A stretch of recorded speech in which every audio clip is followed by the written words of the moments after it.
बाकी बिहारी लाल की जय। बोली गोपाल कृष्ण भगवान की जय। छोटे से कन्हैया रोज गैया चराने के लिए जाते हैं। अब छोटे छोटे सखा आपने भजन में सुनाई है ना, छोटी छोटी गैया छोटे छोटे ग्वाल। अब अगर सब छोटे छोटे हैं तो छोटे बच्चों को तो कभी भी भूख लगाती है।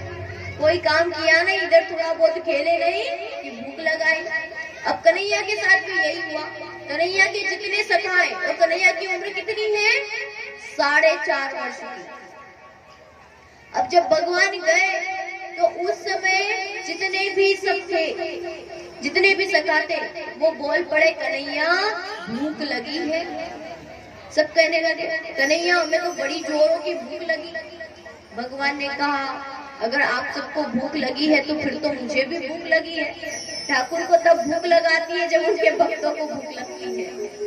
यहाँ पर कन्हैया कहने लगे हमें भी बड़ी जोर से भूख लगी है, तो क्या करें? बोले एक काम करो, वो वहाँ ब्राह्मण देवता, पहले ब्राह्मण देवता कहाँ रहते थे? वन में रहते थे, जंगल में रहते थे, ताकि तपस्या आराधना पूजा कर सके, यज्ञ कर्म कर सके। तो वो कहते हैं कि यहाँ पर जो ब्राह्मण देवता है वो यज्ञ कर रहे हैं, एक काम करो उनके यज्ञ में चले जाओ और उनके घर से कुछ भोजन मांग लाओ, कुछ भोजन लेकर के आ जाओ। सारे सखाओं को भेजा। अब सब सखा गए और कुछ सखा भगवान के पास में रुक गए। सब सखा जाकर के वहाँ पर जो बाबा जी स्वाहा स्वाहा कर रहे थे उनके पास पहुंचे और कहते हैं पंडित जी प्रणाम। अब जो ब्राह्मण देवता है वो तो क्या कर रहे थे? यज्ञ कर रहे थे। जब उन्होंने ग्वालों की वेशभूषा को देखा और उनके रूप को देखा तो कहने लगे हम भगवान की पूजा कर रहे हैं, यहाँ यज्ञ कर रहे हैं और ये ग्वारी आ गए, इनकी वेशभूषा तो देखो। क्योंकि जो गैया चरा रहा हो उसके वस्त्र कैसे होंगे? मलिन होंगे। और ग्वाले कैसे कपड़े पहनते हैं? और ये ब्राह्मण देवता के मन में क्या कि हम ब्राह्मण हैं, हम पूजा कर रहे हैं, हम यज्ञ कर रहे हैं, मतलब हम भगवान को पूज रहे हैं। तो उन्होंने कहा प्रणाम भी नहीं किया और अपना काम करते रहे, स्वाहा स्वाहा करते रहे। फिर वो बोले पंडित जी राम राम, तो भी पंडित जी ने कोई जवाब नहीं दिया और डांट करके बोले जाओ यहाँ से। जैसे इशारे में बोलता है ना कोई बुरा मुंह कर लेता है, तो जाओ, ऐसे इशारा कर दिया। अब ग्वालों को तो बड़ी जोर से भूख लगी थी। अगर मैया बच्चे को भूख लगे और जोर से डांट दे तो कि चल जाए यहाँ से, कितना बुरा लगेगा। और ब्रजवासी है भोले भाले। अब जब उन छोटे छोटे ब्रजवासी भोले भाले को डांटा वो ब्राह्मणों ने, तो वो ब्राह्मण को गुस्सा तो ब्राह्मण के ऊपर तो निकाला नहीं, गए कन्हैया के पास में और कृष्ण के पास जाकर के कहते हैं, कृष्णा ने कहा अरे ब्रजवासियों भोजन लेकर आए हो? अरे सखा क्या भोजन लाए, जरा दिखाओ तो सही। ब्रजवासी बोले अंगार लाए, खाओगे? कुछ भी बोलते हैं। क्यों? क्योंकि कृष्ण सखा है। तो कहते हैं अरे कन्हैया अंगार लाए हैं, खाएगा? तो कन्हैया बोले क्यों रे सखाओ, ऐसा क्यों बोलते हो? हमने यही तो पूछे कि भोजन लाए हो। अरे तूने वो ब्राह्मण देवता के पास में हमको भेजा, वो ब्राह्मण देवता ने हमारा प्रणाम भी स्वीकार नहीं किया। और प्रणाम तो प्रणाम, हमने उनसे राम राम करी, उनने तो हमसे राम राम भी नहीं करी। अब बताओ, अब जब उनने हमारी राम राम के स्वीकार ना करी तो तुमने हमको ऐसी जगह क्यों भेजा? कन्हैया कहने लगे तुम तो सच में बहुत भोले हो, बहुत छोटे हो। अरे पंडित जी से भोजन थोड़ी मांगा जाता है, पंडितानी से मांगा जाता है।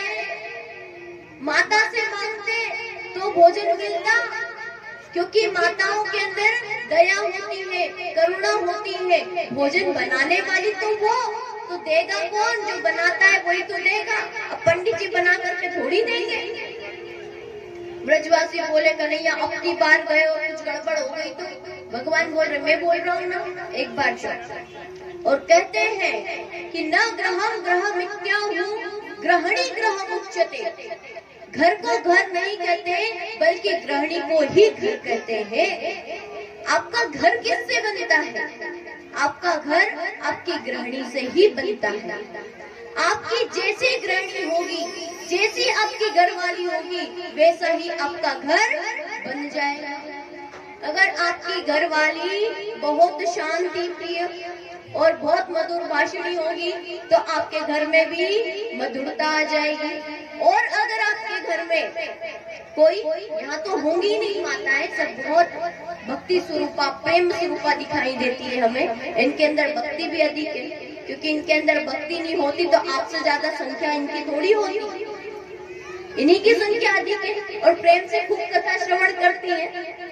हम तो इन्हीं को देख करके कथा कह देते हैं, नहीं तो आप लोगों के तो दोनों हाथ भी ऊपर नहीं उठते। यहाँ तो खूब भक्ति है।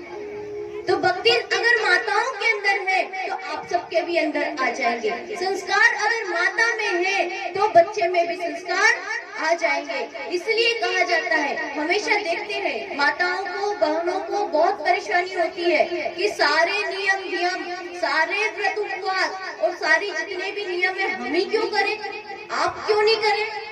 तो माताओं आपको इसलिए कहा जाता है क्योंकि आपसे ही ये बनते हैं, इनसे आप नहीं बनती। ये आपको नहीं बदल सकते लेकिन आप इनको बदल सकती हो। अगर आपके अंदर संस्कार है, अगर आपके अंदर धर्म का आचरण है तो आप अपने आचरण से इनको बदल सकती हो। ये किसके हाथ का भोजन करते हैं? आप ही के हाथ का तो करते हैं। आप चाहती हो ना ये बदल जाए, भोजन में रस मिला करके दे दिया करो, ये बदल जाएगा। कौन सा रस मिला करके दोगे? कौन सा रस मिलाओगी? कहीं कहीं कर बाहर का रस मिला करके मत देना, भगवान नाम का रस मिला करके दे देना, प्रेम ही प्रेम हो जाएगा पूरे।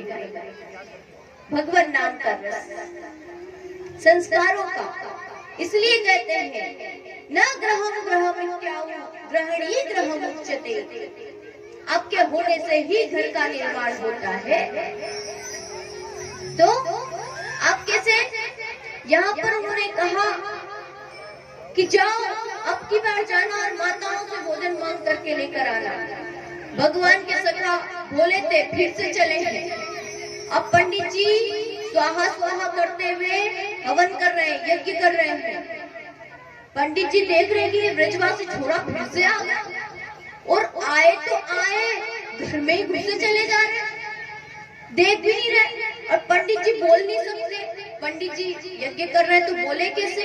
उठ भी नहीं सकते। और ये सबके सब द्वारे आए और आकर के सीधे घर में घुसे। और पंडित जी को और चिंता होने लगी कि पहले तो दरवाजे पे से ही हमने भगा दिया था, लेकिन अब की बार इन ग्वालियों की हिम्मत तो देखो कि हमारे घर में ही घुसे चले जा रहे हैं। और घर में घुसे तो घुसे, माताओं से कहा माता भोजन बनाओ, हमारे कृष्ण और बलराम को बड़ी भूख लगी है, वो राह देख रहे हैं। माताओं के अंदर तो इतनी प्रसन्नता हुई जैसे सुना कृष्ण और बलराम का भोजन कराना है। उनके मन रूपी मयूर नाचने लगा, उनकी आनंद की कोई सीमा ही नहीं हुई, इतना आनंद उनके अंदर हुआ। उनके अंदर मानो सागर की लहरें दौड़ने लगी, इतना आनंद उनके हृदय में हुआ। और वो माताएं भोजन बनाने लगी। किसी ने, माता ने सब्जी बनाई, किसी ने रोटी बनाई, किसी ने चावल बनाया, किसी ने क्या बनाया, सबने भोजन बनाया। और कहने लगी अरे ब्रजवासियों तुम यहीं बैठो, अब तुम्हारे साथ ही चलेंगी। और सारी की सारी माताएं ब्रजवासियों के साथ में जाने लगी। अब पंडित जी ने देखा कि पहले तो ब्रजवासी आए, आए तो आए, घर में घुसे तो घुसे, भोजन बनवाया, भोजन भी बनवाया तो बनवाया, अब तो हमारी पत्नी को भी ले जा रहे हैं। अब क्या करें? तो पंडित जी उठ नहीं सकते, बोल नहीं सकते, तो इशारे से कह रहे हैं हूँ कहाँ चली?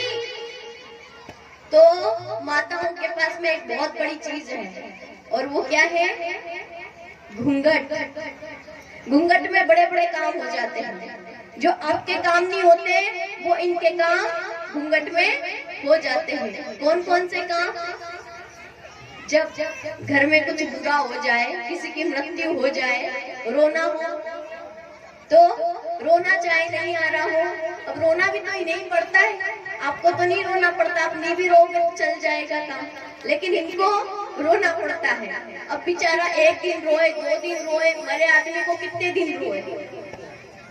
मरे को कितने दिन रोया जाता है? और आपके यहाँ तो कोई आया फिर रोना शुरू करो, फिर कोई आया फिर रोना शुरू कर दो। अब इतना रोना आए कैसे? तो ये घूंघट किया और काम हो गया, है ना? दूसरा काम, अगर कथा सत्संग चल रही है, अब आप लोगों के पास तो घूंघट नहीं जो घूंघट ओढ़ के आप सो सको।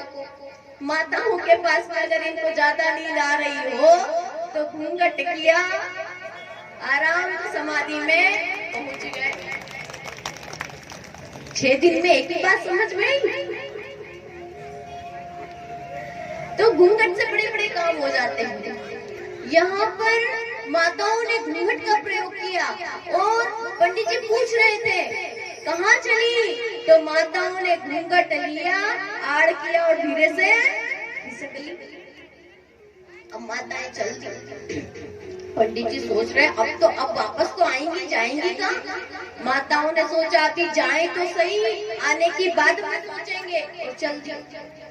भगवान कृष्ण के पास पहुंची, कृष्ण का दर्शन किया। आज कन्हैया को अपनी गोदी में बैठा करके भोजन कराया। अखंड ब्रह्मांड नायक को अपनी गोद में बिठा करके भोजन करा रही है वो माताएं। वहाँ पर पंडित तो केवल स्वाहा स्वाहा करते रह गए, अप्रत्यक्ष रूप से भगवान को भोग लगा रहे हैं, देवताओं को भाग दे रहे हैं, लेकिन यहाँ पर देवताओं को भी तुष्ट करने वाले, परम संतुष्ट करने वाले भगवान श्री कृष्ण को भोग लगा रही है वो माताएं। उनसे भी ज्यादा ऊपर की स्थिति को प्राप्त कर गई। किसके कारण? प्रेम के कारण, दया के कारण और अपनी दयालुता और वात्सल्यता के कारण माताओं को अधिक पद मिला। क्यों मिला? क्योंकि वो तो केवल क्रियाओं में रह गए, कर्मकांड में रह गए, लेकिन उन्होंने भक्ति और प्रेम से परमात्मा को पा लिया। परमात्मा को अपनी गोद में बिठा करके भोजन सगुण रूप से करा रही है माताएं। इसीलिए कहते हैं कृष्ण को पाने के लिए कर्मकांड की आवश्यकता नहीं। कर्मकांड के चक्कर में कितना पढ़ोगे, क्या करो और क्या नहीं करो? वेदों में अगर आप पढ़ने जाओगे कर्मकांड को, ये करो, ये मत करो, ऐसा करो, ऐसा मत करो, लेकिन जहाँ प्रेम हो वहाँ तो सब कुछ संभव है। प्रेम में सब कुछ हो जाता है। और यहाँ पर अगर आपको कृष्ण को पाना है तो कृष्ण से प्रेम करना पड़ेगा, कृष्ण से संबंध जोड़ना पड़ेगा। एक तो होता है कि किसी से आप व्यवहार निभाओ, एक तो क्या करते हो, 2 प्रकार के संबंध बनाते हो ना इस संसार में। प्रत्येक व्यक्ति इस संसार में 2 प्रकार के संबंध को बनाता है। एक संबंध बनाता है व्यवहार का और एक संबंध होता है प्रेम का। एक तो किसी से संबंध जोड़ लिया तो निभाना पड़ता है, और एक किसी से प्रेम हो जाता है तो उससे संबंध जोड़ते हैं। लेकिन प्रेम का जो संबंध होता है वो सबसे मजबूत होता है, जितना कि व्यवहार का नहीं। तो व्यवहार में लेन देन एक बार मत करना, लेकिन हृदय में प्रेम एक दूसरे के प्रति जरूर रखना। किसी को साड़ी नहीं कर सको तो जरूरी नहीं कि आप किसी के लिए कुछ करो, मत करना, लेकिन अपने हृदय में एक दूसरे के प्रति प्रेम जरूर रखना।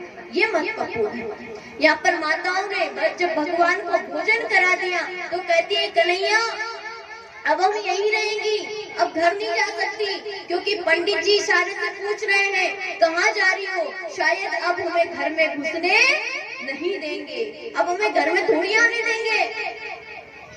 भगवान कहते हैं जिस पर मेरी कृपा हो जाती है उस पर हर कोई कृपा करने लग जाता है। माताओं, आप जाओ तो सही, आपको पहले से भी अधिक सम्मान की प्राप्ति होगी।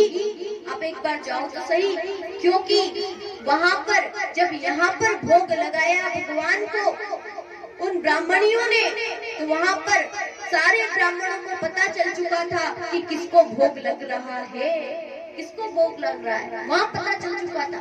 वो समझ चुके थे कि हम तो यहाँ देवताओं को तुष्ट करने में रह गए और उन्होंने वहाँ भगवान को संतुष्ट कर दिया है, वहाँ भगवान को प्रसन्न कर दिया है।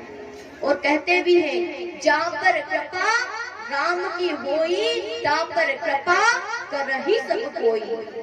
जिस पर एक बार राम की कृपा हो जाए उसको सबकी कृपा प्राप्त हो जाती है, उसको फिर किसी और की कृपा की आवश्यकता नहीं रहती।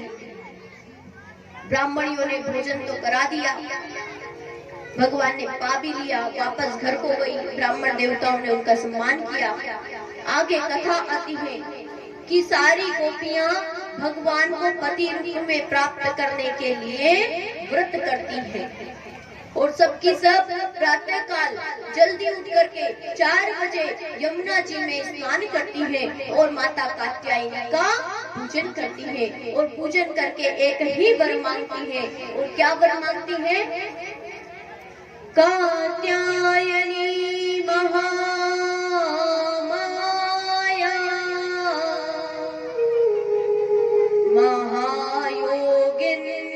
महायोगिन्यधीश्वरी नंद गोपसुतं देवी पतिं मे कुरुते नमः। हे माता कात्यायनी, हे महामाया, हे महायोगिन्यधीश्वरी, हे देवी, नंद नाम के जो गोप है उनके पुत्र जो श्री कृष्ण है वही हमें पति रूप में वरण करे, वही हमें पति रूप में प्राप्त हो। केवल एक ही वर मांगती है और केवल एक ही वर मांगती है। और सुबह 4 बजे उठ करके क्यों मांगती है? क्योंकि कहा जाता है कि प्रातः काल का जो ब्रह्म मुहूर्त का समय होता है, प्रातः काल 4 बजे का समय, उस समय उठ करके आप भगवान से चाहे जो मांगो, जिस भी देवी देवता की पूजा करो, आपको उसका फल अवश्य मिलेगा। क्यों ऋषि मुनियों के द्वारा कहा जाता है ब्रह्म मुहूर्त में जागो, ब्रह्म मुहूर्त में जागो? क्योंकि वो जो समय होता है वो अमृत वेला का समय है। उस समय अमृत की वर्षा होती है। आप जिस चीज की कामना करोगे, आपके मन में जो कामना हृदय में उस समय जागेगी, वही चीज आपको प्राप्त हो जाएगी। अब जिस किसी को भी जो भी चाहिए कब मांगना है? कितनी बजे मांगोगे? 4 बजे। दोपहर के 4 बजे है कि सुबह के? पक्का? तो प्रातः काल उठ करके भगवान का भजन करना हो, चाहे विद्यार्थियों को पढ़ाई करनी हो, चाहे जिसको जो चाहिए, भौतिक सुख चाहिए, आध्यात्मिक सुख चाहिए, जैसा भी सुख चाहिए, जो भी चाहिए, कहते हैं जो भगवान की प्राप्ति के लिए सुबह प्रातः काल 4 बजे उठ करके भगवान का भजन करता है, भगवान उससे प्रसन्न होते हैं और अपनी कृपा की बरसात करते हैं, कृपा बरसती है। अब आगे वो समय आ गया, माता कात्यायनी ने आशीर्वाद दिया गोपियों को, जाओ भगवान श्री कृष्ण की पति के रूप में तुम्हें प्राप्ति होगी, तुम्हारी इच्छाएं पूर्ण होगी। माता कात्यायनी का आशीर्वाद मिला। इधर भगवान श्री कृष्ण ने भी कहा, जाओ गोपियों, तुम्हारी मैं इच्छा को पूर्ण करूंगा। और कब करूंगा? शरद पूर्णिमा की रात्रि के रोज, जिस दिन मैं बांसुरी बजाऊं, मैं तुम्हारा नाम पुकारूंगा और तुम चली आना, कह दिया भगवान ने। अब वो बेला आ चुकी है, वो समय आ चुका है, वो दिव्य समय आ चुका है, जिस समय भगवान अपनी मुरली को बजाने वाले हैं, अपनी बांसुरी को बजाने वाले हैं। और जैसे ही भगवान अपनी बांसुरी को बजाना शुरू करते हैं, क्या होता है? बस भगवान की बांसुरी को सुन करके सबके हृदय विदीर्ण होने लगते हैं। आइए कुछ देर हम सब भी बांसुरी की उस पावन धुन को सुने और मानसिक रूप से भगवान के उस ब्रज मंडल में प्रवेश करें और उस रास में महारास के आनंद का दर्शन करें। आइए एक वचन के माध्यम से करते हैं।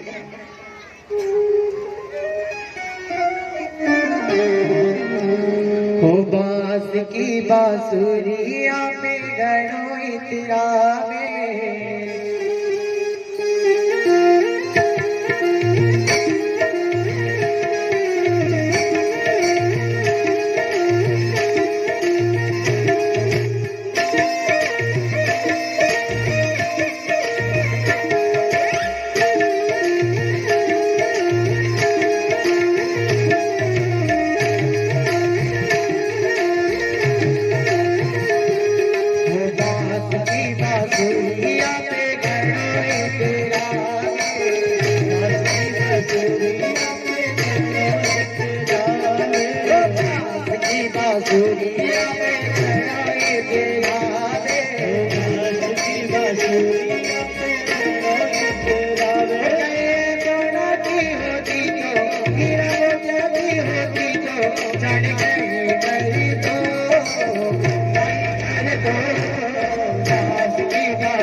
राधे रानी सरकार की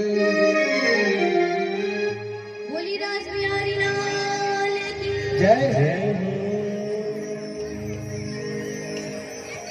कन्हैया ने ऐसी मुरली बजाई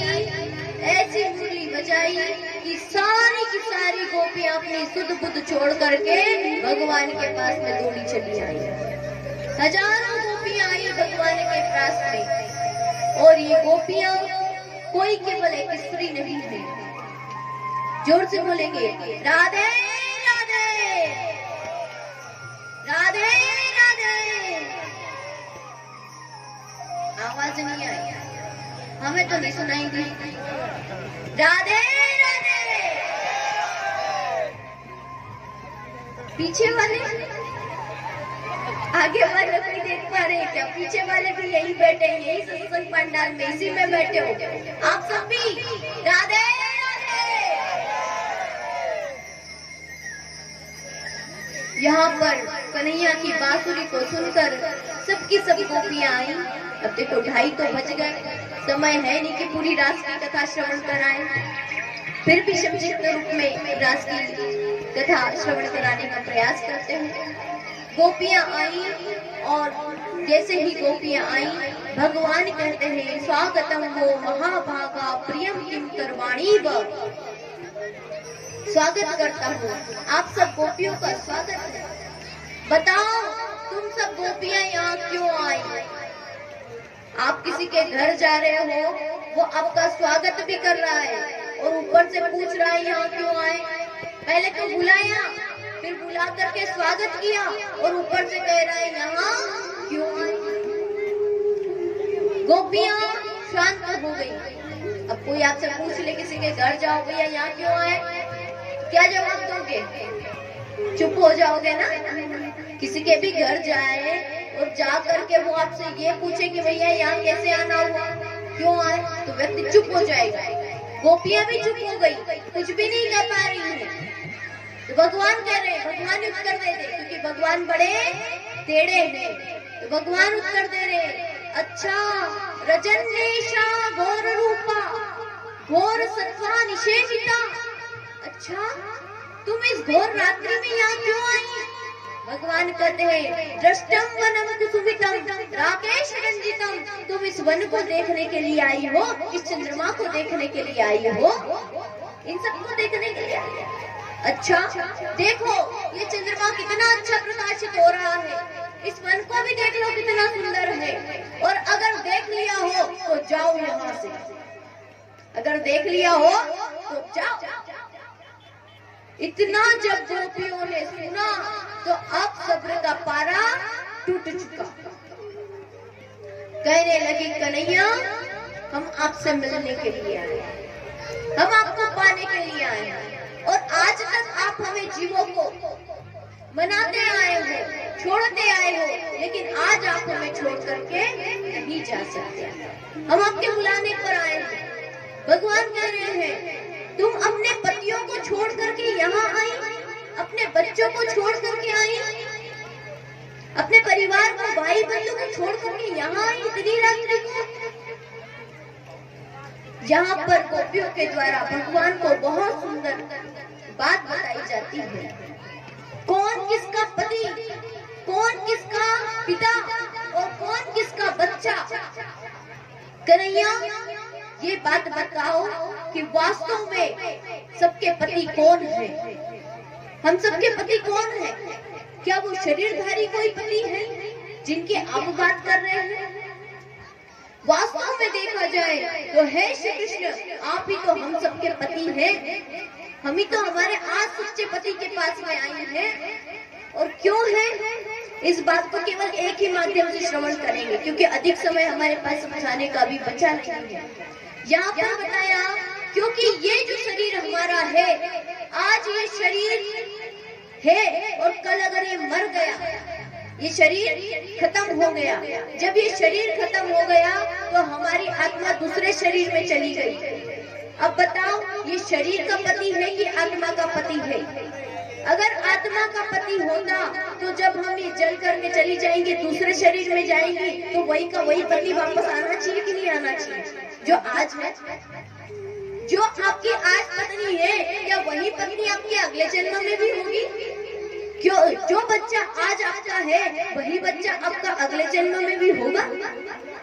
जिस देह को आप अपने से जोड़ करके मान रहे हो, जिस शरीर को आप अपने से जोड़ करके मान रहे हो कि ये मेरी पत्नी है, एक शरीर को हमने मान लिया यही मेरी पत्नी है, तो क्या वो पत्नी आपके मर जाने के बाद आपके अगले जन्म में भी वही पत्नी आएगी?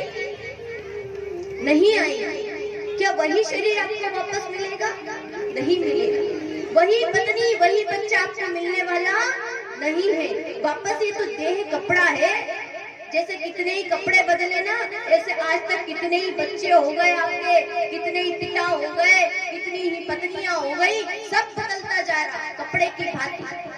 तो ये जो पति है ये देह का पति है, ये आपके किसका पति है? शरीर का पति है। ये आपके केवल शरीर पर नियंत्रण रख सकता है, लेकिन वास्तव में प्रत्येक आत्मा, हम सब क्या है? हम सब आत्मा है, और आत्मा का सच्चा पति कौन है? वो परमपिता परमेश्वर है, वो जगतपति है। क्यों? क्योंकि पति किसे कहते हैं? पति कहते हैं पालन पोषण और रक्षण करने वाले को। पति किसे कहते हैं? जो आपका पालन करता हो, जो आपका पोषण करता हो और जो आपका रक्षण करता हो। तो वास्तव में आपका पालन पोषण कौन करता है? इनका पालन पोषण तो वो परमपिता परमेश्वर करता है। तो क्या आप इन्हीं के भरोसे बैठे हो? इनका पालन पोषण करने वाला भी, आपका पालन पोषण करने वाला, आपका पालन पोषण करने वाला, जंगल में रह रहे जीव जंतुओं के पालन पोषण और रक्षण करने वाला वो परम पिता परमेश्वर है, वो जगतपति है, वो कृष्ण ही तो है जो सबकी आत्माओं में रहकर एक होकर के भी अनेक रूप होकर के अनेक आत्माओं के रूप में रहकर के सबके अंदर घट घट के अंदर निवास कर रहा है, जो घट घट वास। बताओ कन्हैया, आज अगर हम अपने सच्चे पति के पास में आई हैं तो क्या गलत है? भगवान को जब भक्त भगवान के पास में आता है तो ठोक पीट करके देखते हैं कि अभी पक्का है कि कच्चा है, अभी पक्का बना कि नहीं बना, हुआ है कि नहीं हुआ है पक्का। इसलिए ऐसी टेढ़ी बातें कर रहे थे। इनके बीच में और भी बात संवाद है लेकिन समय नहीं है। तो यहाँ पर जब गोपियों ने भगवान को समझाया और भगवान ने देख लिया कि गोपियां पूरी तरह से समर्पित होकर के आई हैं, तब भगवान ने गोपियों को स्वीकार कर लिया, अपना बना लिया। और दो दो गोपियों के बीच में एक एक कृष्ण प्रकट हो गया।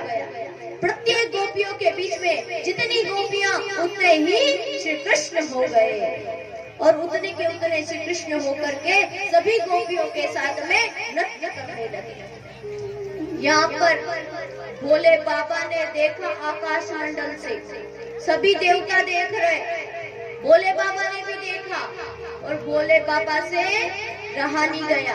देखो शिव जैसा योगी, शिव जैसे तपस्वी भगवान भोलेनाथ जो सदा तपस्या में लीन होते, क्या वो कृष्ण और गोपियों के बीच में रास करने जाते?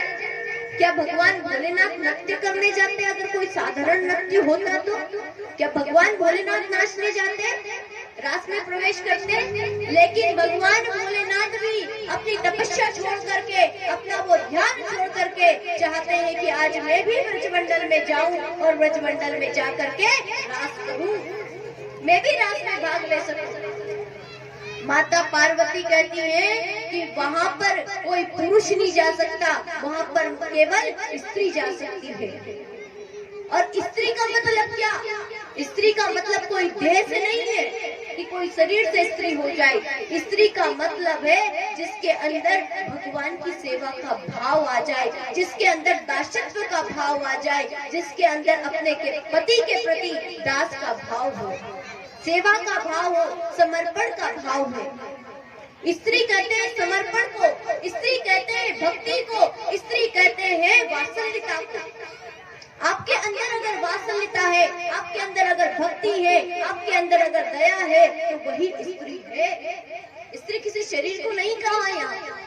यहाँ पर माता पार्वती कहती है कि अगर आपको रास में प्रवेश करना है तो क्या करना पड़ेगा? स्त्री बनना पड़ेगा। और स्त्री बनने का मतलब ही यही हुआ कि अपने पुरुषत्व को यानी अपने अभिमान का त्याग कर दो और अपने अभिमान का त्याग करके भक्ति को जगा लो।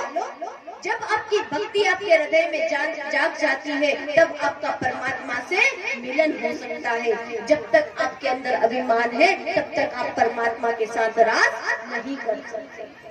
कहते हैं देह अभिमान, पुरुषत्व क्या है? देह अभिमान। और भगवान ने जब गोपियों के वस्त्र चुराए थे तो वास्तव में कोई वस्त्र, ये वाला वस्त्र नहीं चुराया था, ये कपड़ा नहीं चुराया था, वो देह रूपी अभिमान को चुराया था। श्रीमद् भगवत गीता में भगवान ने इस शरीर को क्या कहा है? वस्त्र कहा है। वंशांश जीर्णानि यथा व्याय नवानि गृह्णाति नरो पराणि। इसका मतलब क्या हुआ?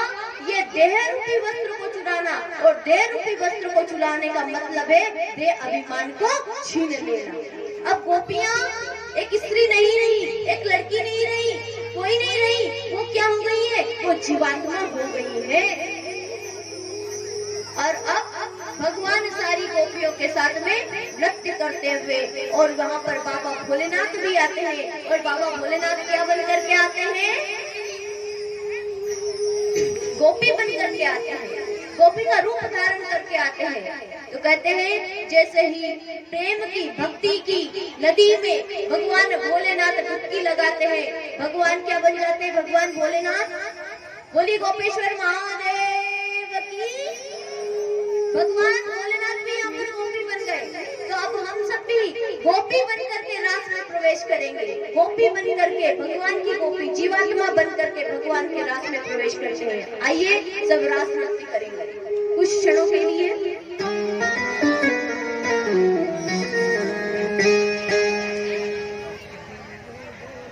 बोली रास बिहारी लाल की जय। राधा रानी की। एक दिन वो बोला भंडारी, सुनकर ब्रज की नारी बिरज में आ गए, बिरज में आ गए।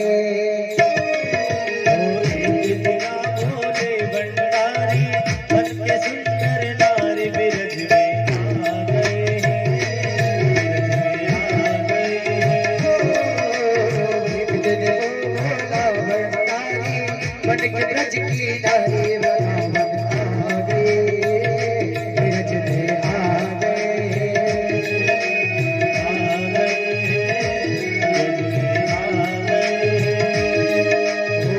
भगवती भी बना हारी, नाना ने त्रिपुरारी ब्रज में आ गए।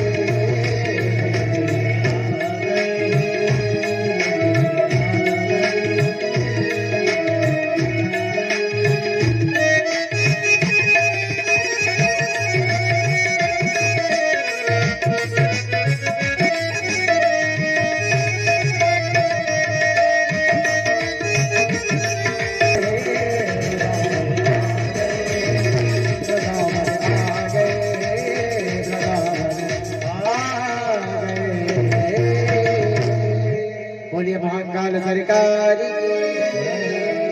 बोली गोपेश्वर महादेव की जय हो। कृष्ण कन्हैया लाल की जय। रास रासेश्वर भगवान की।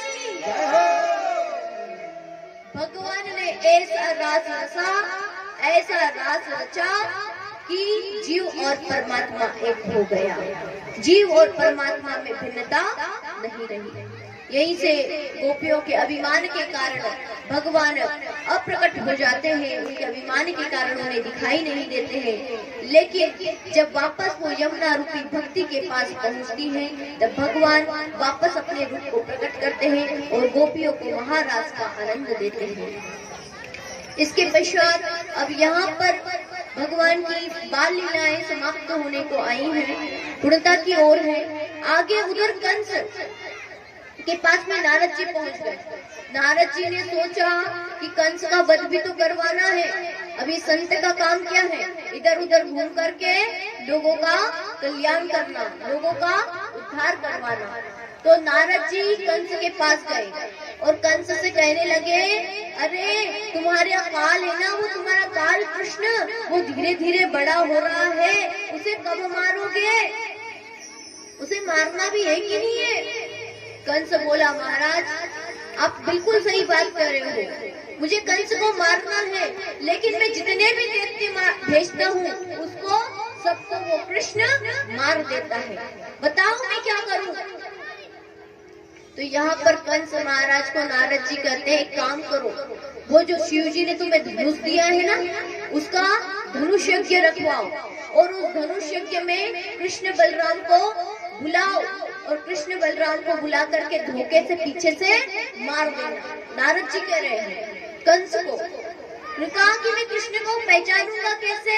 तो बताते हैं, काला काला है, मुरली वाला है, मोर मुकुट धारण करता है और बड़ा सुंदर उसका श्यामल उसका देह है, उसका स्वरूप है। बता दिया कंस को। अब कंस जहाँ कहीं भी देखे बस उसे क्या दिखाई दे? काला काला मुरली वाला, श्याम वर्ण मुरली वाला दिखाई दे रहा है। हर जगह से भगवान का ही दर्शन हो रहा है। सब जगह भगवान। क्योंकि नारद जी ने सोचा, नारद जी ने ऐसा काम क्यों किया? नारद जी ने ऐसा काम इसलिए किया क्योंकि चिंतन जब बढ़ेगा, अगर वो मृत्यु को याद करेगा तो मृत्यु मृत्यु मृत्यु को याद करेगा, काल काल करेगा। भाई काल काल मत कर, तू तो कृष्ण कृष्ण कर तो तेरा कल्याण होगा। भगवान ने सोचा कि ये भगवान के स्वरूप पर ध्यान करेगा, चिंतन करेगा और उन्हीं का चिंतन करते हुए मृत्यु को प्राप्त हो जाएगा। इसलिए भगवान का चिंतन बढ़ाने के लिए, और चिंतन से क्या होंगे? कंस के पापों का शमन होगा, और जब पाप का शमन हो जाएगा तब भगवान के द्वारा इसका उद्धार होगा। उसके पापों का शमन करने के लिए संत नारद जी ने उसे भगवान का नाम और भगवान का स्वरूप बताया कि इसका चिंतन करो। हमें भी संत कहते हैं ना कि भगवान के स्वरूप का क्या करो? चिंतन करो, भगवान का ध्यान करो, क्योंकि भगवान का ध्यान करने से ही हमारे पाप रूपी कंस का शमन होगा। कंस का शमन कब होगा? जब हम भगवान का ध्यान करेंगे।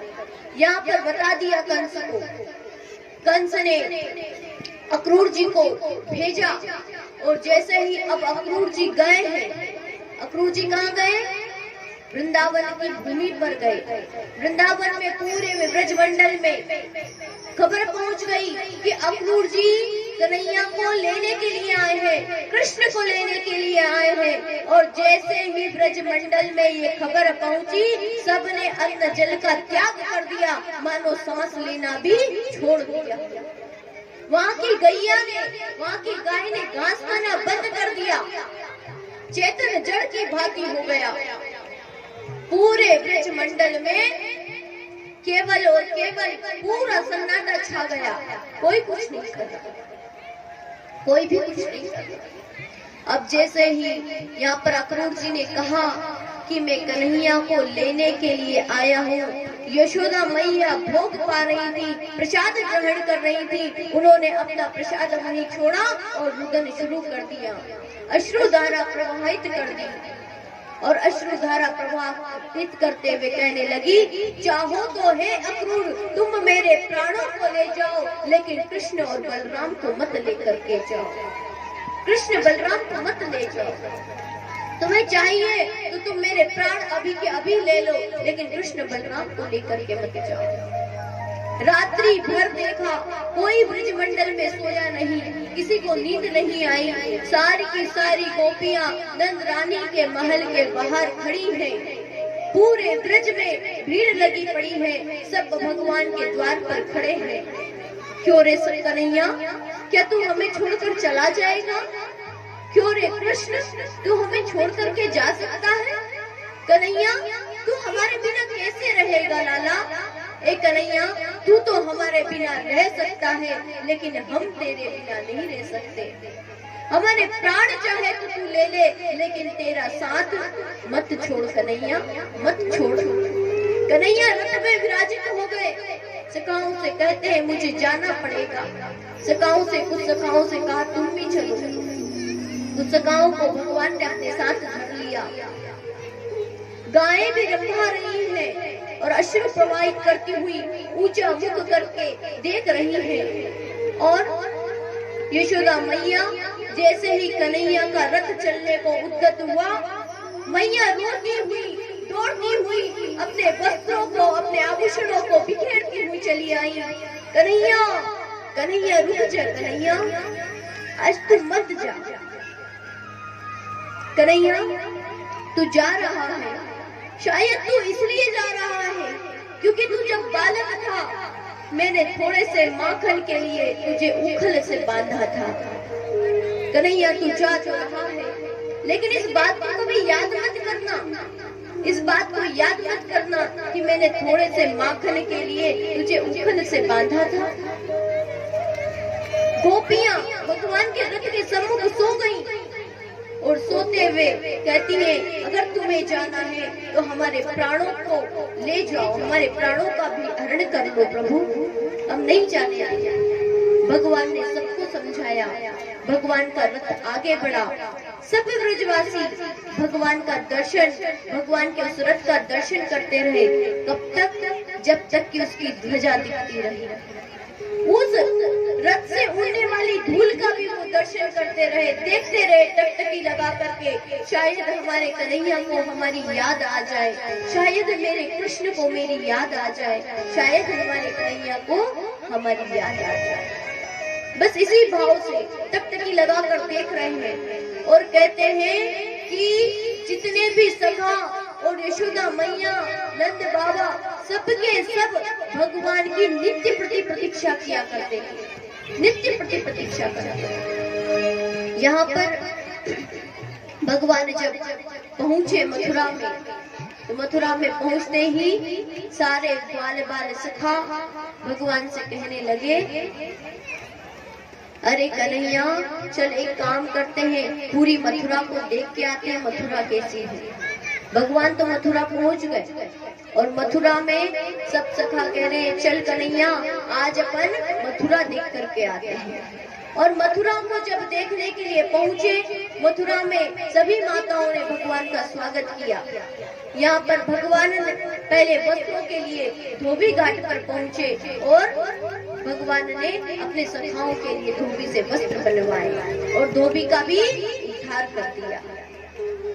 आगे कन्हैया ने यहाँ पर वस्त्रों को सिलवाया और फिर आगे कन्हैया ने चंदन का टीका लगवाया कुब्जा से और उसको भी सुंदर रूप प्रदान किया। अब भगवान धनुष यज्ञ के स्थान पर पहुंचे हैं और जैसे ही धनुष यज्ञ के स्थान पर पहुंचे, सभी नर नारी, मथुरा के सभी नर नारी, बच्चे, बालक, वृद्ध सब वहां पर उपस्थित हैं और सबने कन्हैया का दर्शन किया, सबने भगवान श्री कृष्ण का दर्शन किया। लेकिन सब कृष्ण एक है, लेकिन दर्शन अनेक रूपों में हो रहे हैं।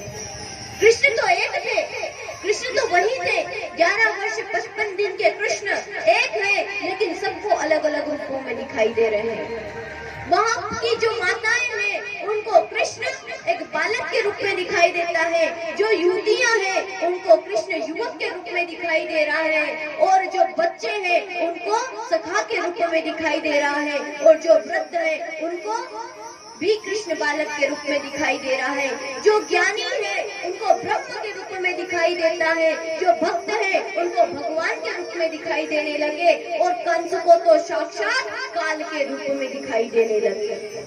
मल्ल पहलवानों को भी दिखाई दिए, मल्ल पहलवानों को भगवान श्री कृष्ण पहलवान दिखाई देते हैं। सबके सब देख रहे हैं, कृष्ण तो एक है, ब्रह्म तो एक है, भगवान तो एक है। हमारी ही नजरें हैं, हमारी ही आंखों का दोष है कि हम उसे अलग अलग रूपों में देख लेते हैं। जिसके अंदर जो भाव हो उसी रूप में वो भगवान प्रकट हो जाता है। अगर आपके अंदर प्रेम है तो वो आपको प्रेम प्रदान करता है, आपके अंदर अगर वात्सल्य है तो वो आपको वात्सल्य प्रदान करता है। यशोदा मैया के अंदर वात्सल्य भक्ति थी, इसलिए भगवान कृष्ण ने उन्हें वात्सल्य भक्ति प्रदान की। सबको अलग अलग रूपों में भगवान कृष्ण आनंद देते हैं। यहाँ पर चाणूर और मुष्टिक आए, पहले कुंवल हाथी आया, भगवान ने उसका भी उद्धार कर दिया। बोल कृष्ण कन्हैया लाल की। अब चाणूर और मुष्टिक देखते हैं और कन्हैया से कहते हैं, तेरे बारे में बहुत सुना है, चल तू अब आजा, हमसे युद्ध कर। कन्हैया छोटे से भोले भाले बन करके कहते हैं, अरे भैया हमने तो जीवन भर माखन की चोरी करी और माखन खाई और गैया चराया, इसके अलावा अब और कुछ भी हम नहीं जानते। हम कैसे युद्ध करेंगे, हम ये कोई लड़ाई वड़ाई करना नहीं जानते। तो चाणूर और मुष्टिक कहते हैं कि अरे तेरे बारे में हमने बहुत सुना है, हमने जितने भी राक्षस भेजे तूने सबको मार गिराया। तो यहाँ पर भगवान कहते हैं, तुम्हारे सारे के सारे राक्षस तो मरे मराए आए, हमने तो वहां में बस एक एक मारी है। अरे हम सब मरे मराए तो है, मरण की ओर तो जा रहे हैं, नित्य प्रति मरण की ओर जा रहे हैं। तो भगवान कह रहे हैं कि वो तो सब मरे मराए आए, मैंने तो केवल उनमें एक एक मारी है और उनका उद्धार किया है। मैंने मारा थोड़े ही है किसी को, मैं मारता थोड़ी हूँ। व्यक्ति अपने कर्मों की वजह से, अपने कार्यों की वजह से खुद ही अपने मरण का कारण बनता है। मैं किसी को मारने वाला नहीं हूँ। वो कहते हैं, चाणू और मुस्टिक कहने लगे तू बातें बहुत बनाता है, हम तेरी बातों में आने वाले नहीं है। कृष्ण को पकड़ लिया। जैसे ही कृष्ण को चाणू ने पकड़ा, भगवान ने भी उसको पकड़ लिया। दोनों के बीच में युद्ध हुआ। भगवान ने एक मुस्टिक प्रहार किया और चाणू का उद्धार कर दिया। बोलिए कृष्ण कन्हैया लाल की। इस प्रकार से बलराम जी ने मुस्टिक का भी उद्धार कर दिया। इस प्रकार से दोनों का उद्धार हुआ। अब कंस मामा बेटे, कंस मामा को भगवान कृष्ण काल के रूप में दिखाई दे रहे हैं। अब कृष्ण का दर्शन करके और देखा कि इनने मेरे सब सेनाओं को मार दिया है, सारे सैनिकों को मार दिया है, तो कंस मामा अब घबरा रहे हैं।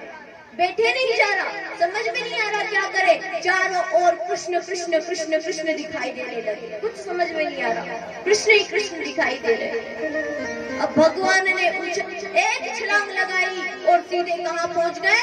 कंस के पास पहुँच गए और कंस को अपने सिंहासन से केश पकड़ते हुए खींचा और खींच करके नीचे लेकर के आया।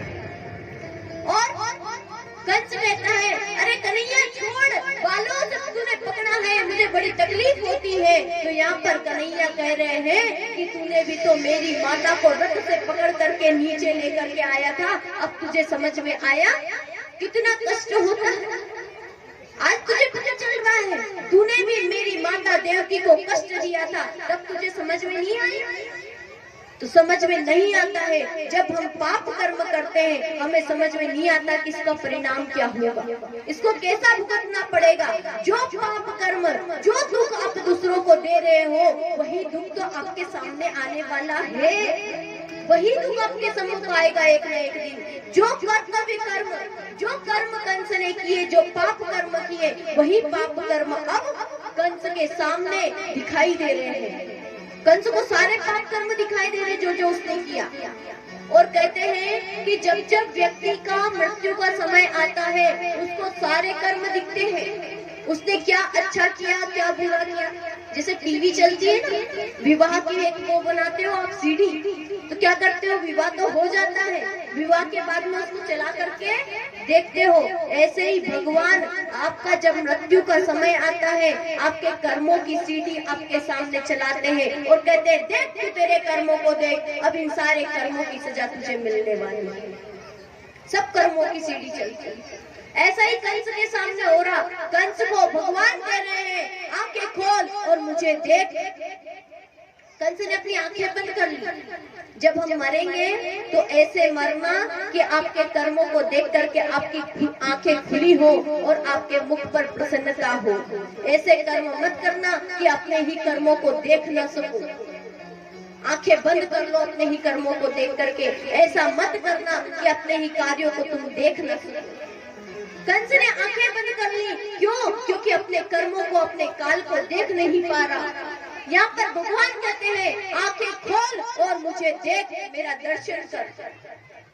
भगवान कह रहे हैं। और क्यों कह रहे हैं? क्योंकि जब तू मुझे देखते हुए मरेगा, जब तू मेरा दर्शन करते हुए मरेगा, तो तुझे मुक्ति की प्राप्ति होगी।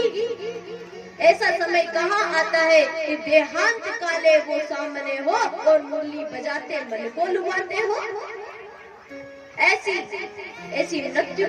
भगवान कह रहे हैं, मुझे देख, मैं भगवान हूँ, मैं तेरा उद्धार करने वाला हूँ। और भगवान श्री कृष्ण ही ऐसे हैं जो हर जगह कहते हैं, मैं भगवान हूँ, मुझे देखो। किसी ने नहीं कहा, राम जी ने जीवन में कभी नहीं कहा कि मैं भगवान हूँ, लेकिन कृष्ण भगवान बार बार कहते हैं कि मैं भगवान हूँ, मुझे देख। कंस को कहा, आंखें खोल और देख। कंस ने आंखें खोली, डरते डरते देखा, भगवान ने उसका उद्धार कर दिया। बोलिए कृष्ण कन्हैया लाल की। कंस का भी उद्धार कर दिया। नाना उग्रसेन को भगवान ने राज्य प्रदान किया और वसुदेव और देवकी जी को बंधन से मुक्त कर दिया और उनसे कहा, प्रणाम किया उनके चरणों में। माता देवकी आज बार बार कन्हैया को देखती है और एक एक दिन गिर रही थी। 11 वर्ष 56 दिन का आज मेरा कन्हैया हो चुका है और बार बार कन्हैया को लार करती है। और यशोदा मैया के भाग्य की सराहना करती हैं। यशोदा मैया को बार बार धन्यवाद देती हैं कि आपने मेरे पुत्र को इतने अच्छे संस्कार दिए, मेरे पुत्र का पालन पोषण किया। बार बार यशोदा मैया के चरणों में माता देव की प्रणाम करती हैं। आगे कथा आती है कि भगवान यहाँ पर आ तो गए और भगवान को नंद बाबा ने जब कहा कि चलो कन्हैया वापस चलने का समय आ गया, सखाओं ने कहा चल कन्हैया, तो कन्हैया ने कह दिया आप सब जाओ, मैं जल्दी आने का प्रयास करूंगा। जब सखाओं ने इस बात को सुना तो वो सुन करके आश्चर्यचकित हो गए कि हमारा कन्हैया यही रुकने वाला है, कि कन्हैया साथ नहीं चलने वाला। अरे तूने यशोदा मैया से परसों की कही थी कि तू परसों आ जाएगा। कन्हैया कहने लगे कि मेरी लीलाओं का आगे का कार्य मुझे संभालना है, मैं आ नहीं सकता, तुम सब जाओ। सब सखा अपने हृदय पर पत्थर रख करके चल पड़े। जा रहे, बार बार मुड़ करके कृष्ण को देखते हैं, शायद कन्हैया को हमारी याद आ जाए और वो वापस आ जाए, लेकिन कन्हैया वापस नहीं आया।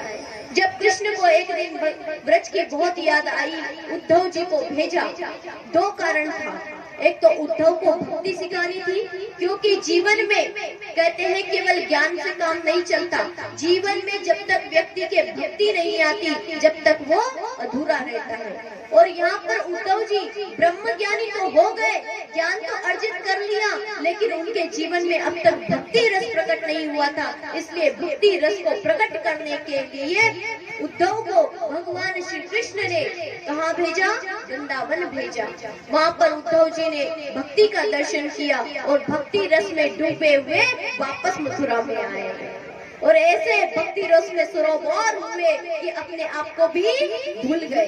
कहते कन्हैया एक दिन से ज्यादा ब्रज में नहीं रुकूंगा, एक दिन से ज्यादा ब्रज में नहीं रुकूंगा, लेकिन 6 महीने हो गए, सुन ही नहीं रही कि कहाँ जा रहे हैं और कहाँ आ रहे हैं। यही तो भक्ति है।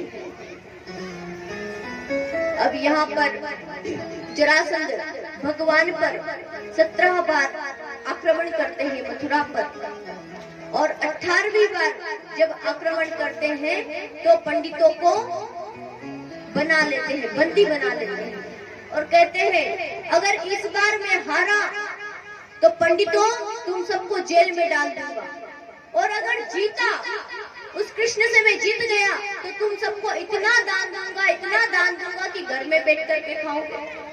तो भगवान ने सोचा कि मेरे ब्राह्मणों की बात है, मेरे पंडितों की बात है, और भगवान अपने भक्त के लिए कुछ भी करते चले जाते हैं। तो भगवान यहाँ से अपने भक्तों के लिए 18वीं बार जब जरासंध आया तो रण छोड़ करके भाग गए। बोली रण छोड़ राय भगवान की। देखिए भगवान सर्वशक्तिशाली होकर के भी अपने भक्तों के लिए क्या बन जाते हैं? रणछोड़ बन जाते हैं। और यहाँ पर भगवान रणछोड़ बन गए और सब कुछ छोड़ करके चले गए। अब अगर अपना राज्य छोड़ दिया तो कहाँ जाएंगे? तो भगवान ने द्वारिकापुरी का निर्माण करवाया। राधे राधे। ऐसे हरि बोल। हरे कृष्णा। हम देख रहे थे आप तीनों में से क्या अच्छा बोलते हैं। हरे कृष्णा। अब अगर आप सबने मुक्ति का प्रसाद देख लिया हो तो कथा सुनाए। देख लिया? ये भगवान के विवाह का प्रसाद है। अब अगर आप सब कथा श्रवण नहीं करेंगे तो प्रसाद कैसे मिलेगा? कथा तो सुननी पड़ेगी, तब जा करके तो प्रसाद मिलेगा, है ना? इसलिए ध्यान पूर्वक कथा श्रवण करो, नहीं तो हम हरे कृष्णा कराना शुरू कर देंगे, है ना? यहाँ पर कथा कहाँ चल रही थी? कथा कहाँ चल रही थी?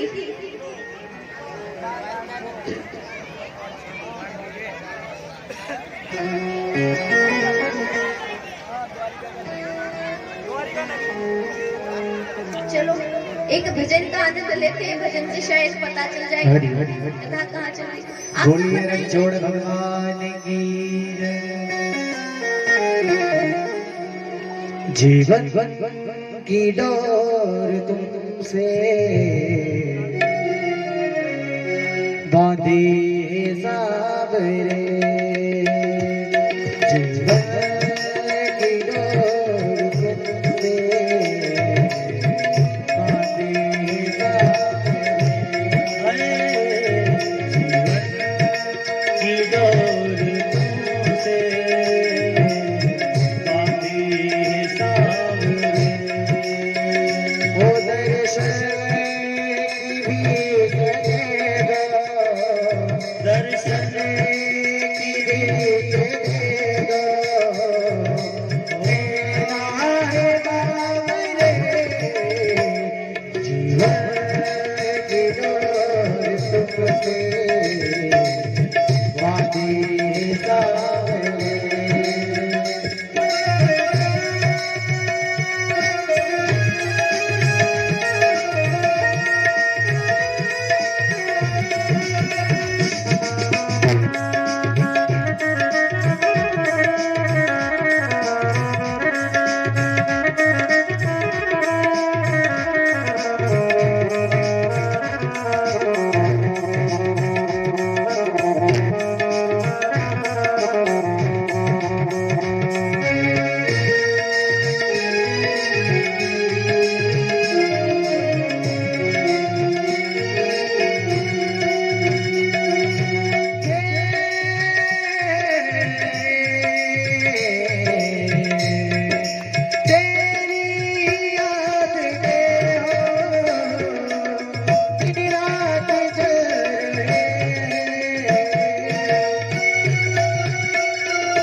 अब तो बता दे मुझको, अब तो बता दे मुझको, तेरा नाम सावरे, अब तो बता दे तेरा मुझे नाम सावरे, ओ दर्शन की भी देगा,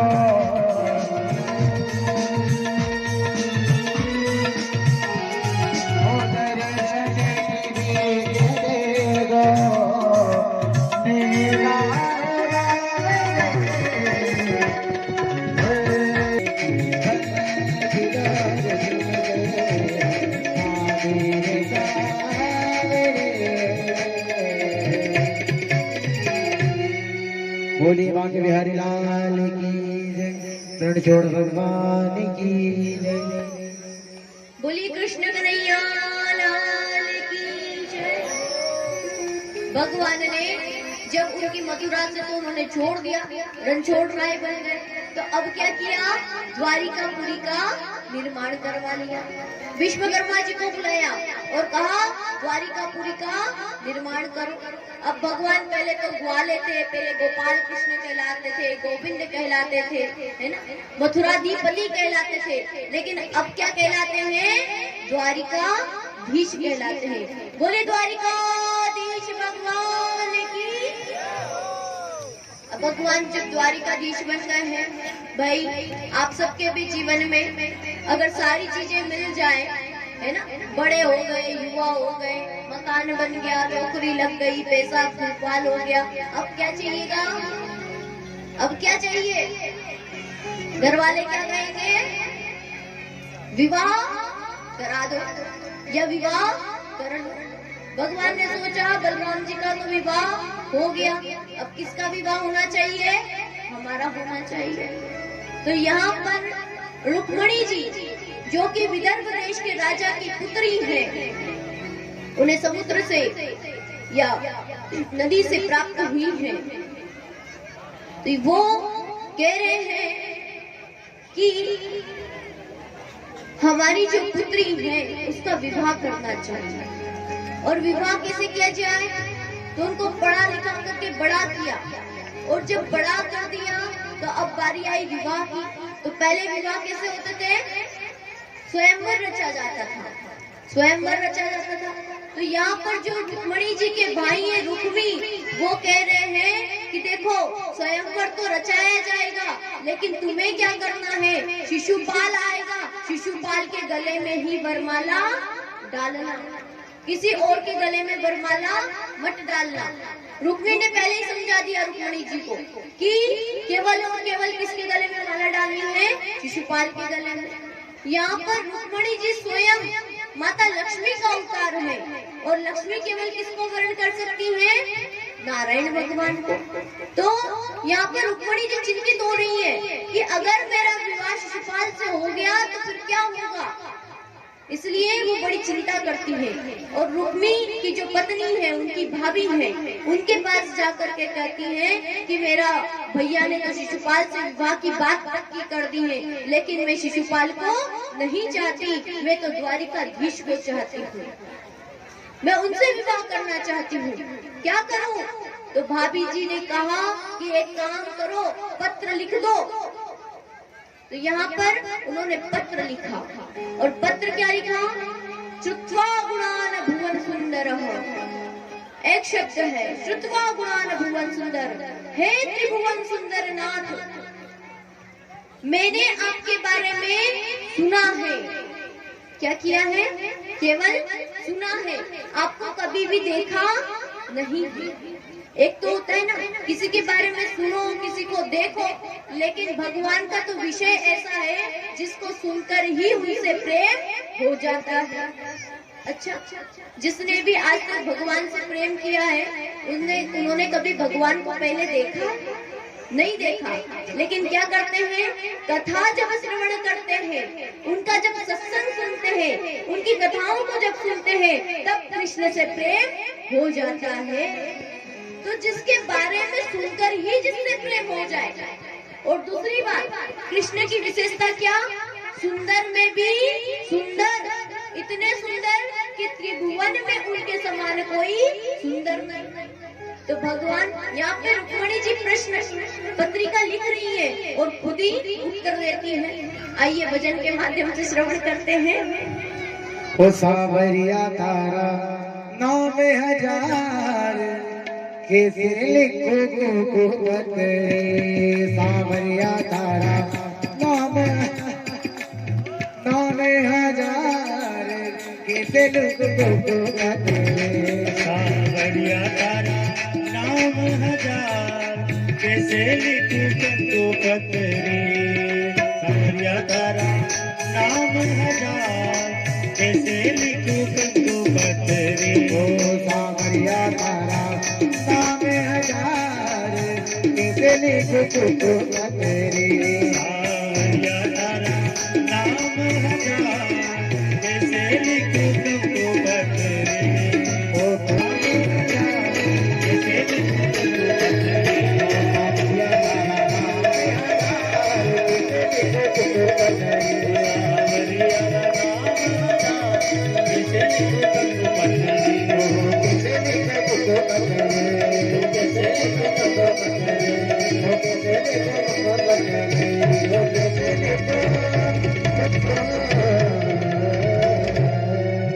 बोलिए वृंदावन बिहारी लाल की जय,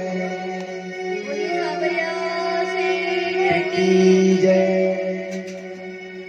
अब तो विवाह उत्सव का समय आ रहा है, जयकारा जोर से लगाओ, थोड़ा उत्सव तो लगे, चेहरे पर तो खुशी दिखे। साधारण विवाह होता है, अपने बेटे का विवाह होता है, कैसे मुंह की सुंदरता, मुंह पे रौनक आ जाती है।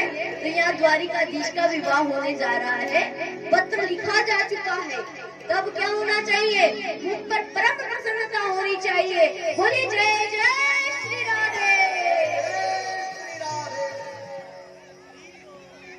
यहाँ पर सबने पत्रिका को सुन लिया ना, क्या लिखा, कैसे लिखूं पत्री, समझ में नहीं आ रहा कैसे लिखूं।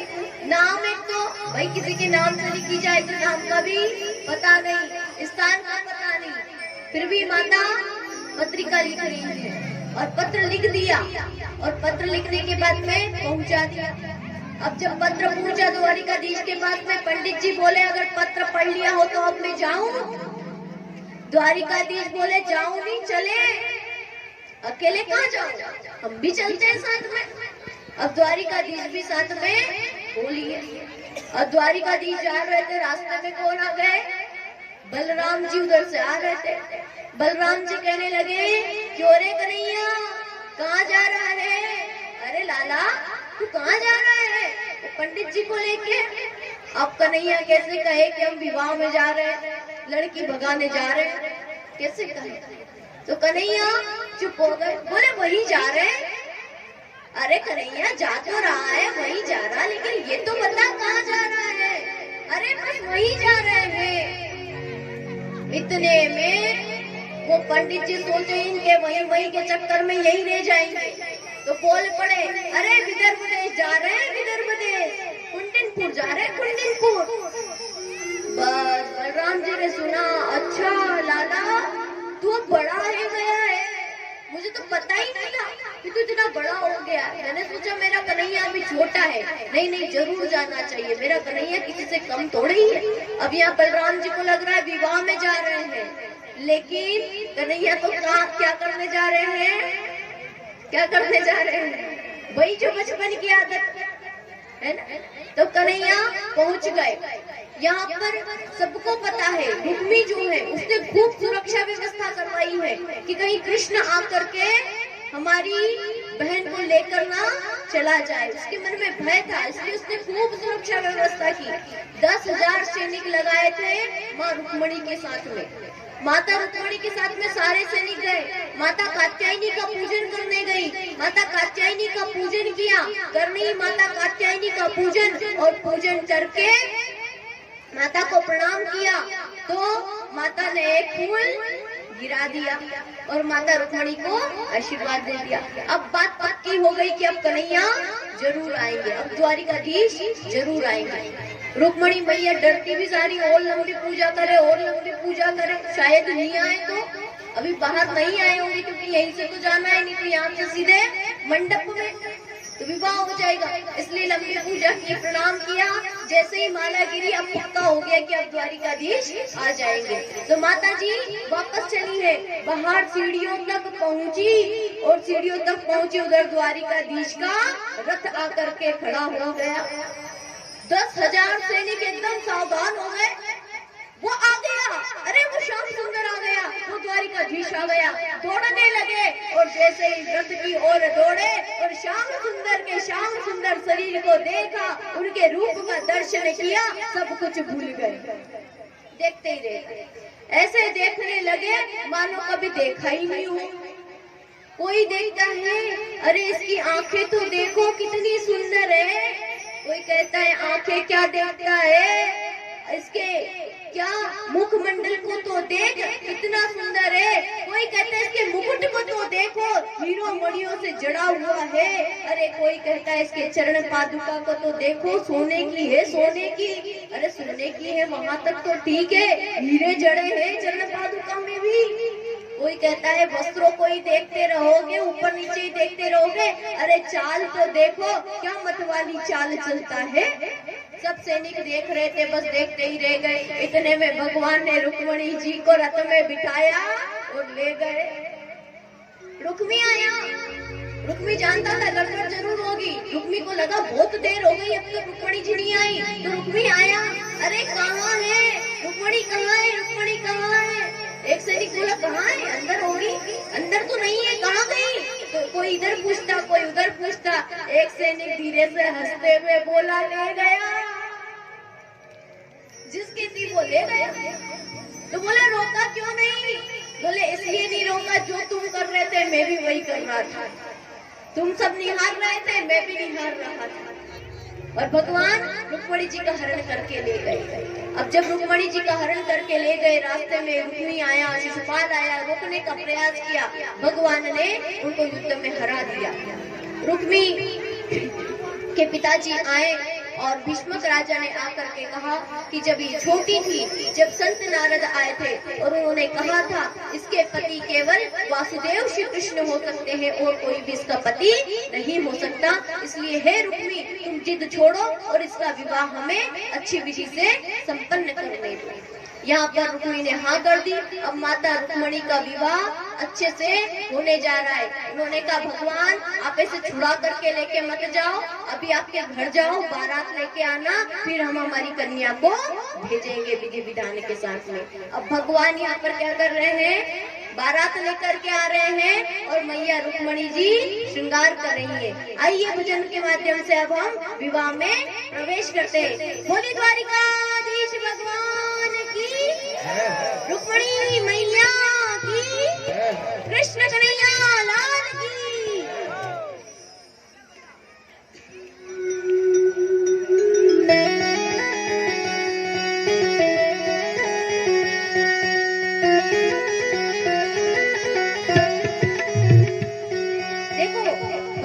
विवाह है, अपने विवाह में, अपने घर में विवाह होगा तो क्या करते हो सब, क्या करते हो, नृत्य करते हो, गाते हो, बजाते हो और आनंद उत्सव मनाते हो।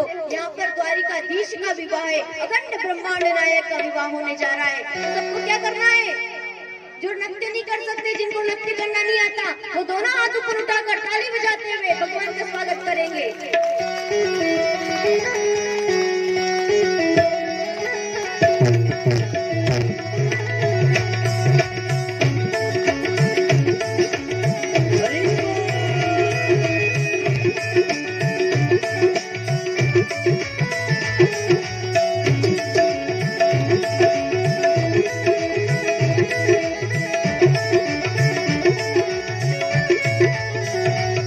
मेरी शाम की शादी है,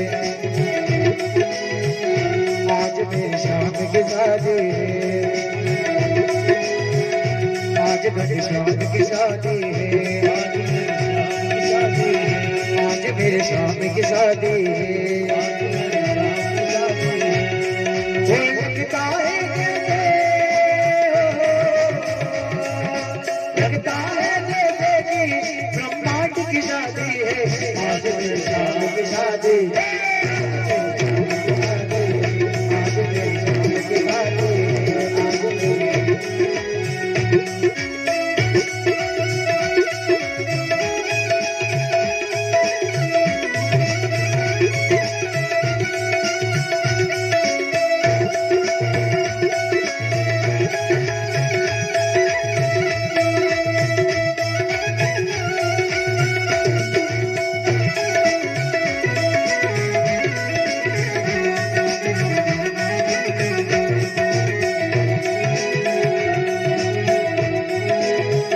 आज मेरी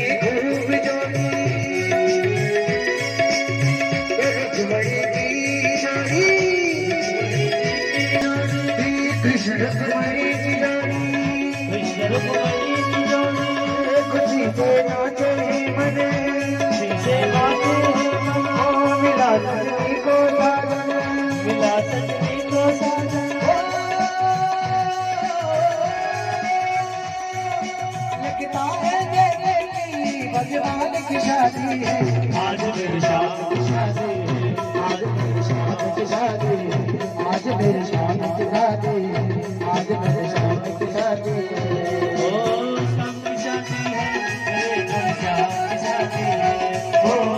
शाम की शादी है, मेरे घर शाम की शादी है, ओ शाम की शादी है, मेरे घर शाम की शादी है, आज मेरी शाम की शादी है, आज मेरी शाम की शादी है।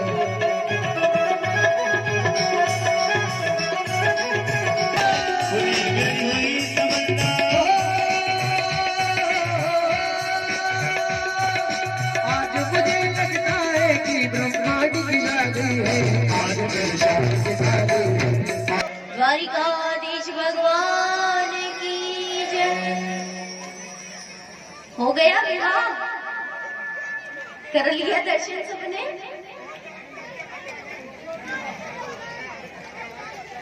बोलिए राधे राधे। जिसको आनंद आया हो विवाह में वो बोलेगा राधे राधे, और जिसको नहीं आया हो वो बोलेगा हरे कृष्णा। माताओं को नहीं आया? राधे राधे। सब हरे कृष्ण महामंत्र का जाप करेंगे हमारे साथ। हरे कृष्ण हरे कृष्ण